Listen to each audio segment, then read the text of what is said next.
আসসালামু আলাইকুম রহমতুল্লাহি ওয়া বারাকাতুহু। আলহামদুলিল্লাহ, আমি এই মুহূর্তে আছি খুলনা পঙ্গু হসপিটালে। এখানে আমার বোনের একটা অপারেশন হয়েছে। দোয়া করবেন সবাই যেন আমার বোনকে সুস্থ মতন আলহামদুলিল্লাহ বাড়ি নিয়ে যেতে পারি। কেননা মানুষের জন্য মানুষের দোয়া মানুষেরই কাজে লাগে। মানুষের অভিশাপও মানুষের মান লেগে যায়। বিষয়টা হচ্ছে, আপনারা যদি দোয়া করেন ইনশাআল্লাহ হয়তো আল্লাহ সুস্থ করবে। আপনি যদি দোয়া করলে আল্লাহ, দশের দোয়া আল্লাহ কবুল করলে আল্লাহ আরও আগে সুস্থ করে দিতে পারে।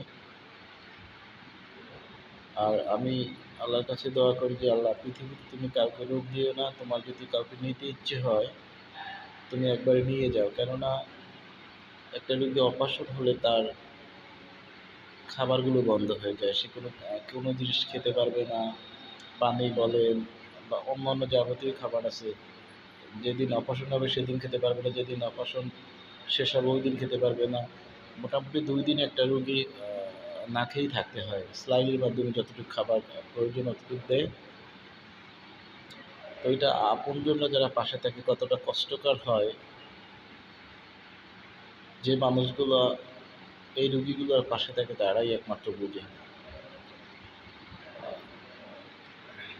তারপর আপনাদের কাছে বলছি দোয়া করবেন সবাই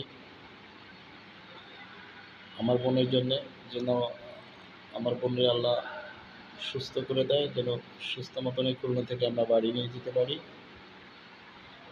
আর আমিও দোয়া করি আপনাদের ফ্যামিলির জন্য, সবার জন্য যেন আল্লাহ ভালো রাখে, সুস্থ রাখেন। যারা দেশে আছেন, দেশের বাইরে আছেন, সবার জন্য দোয়া করি। আমিন। ভালো থাকবেন সবাই। আল্লাহ হাফেজ।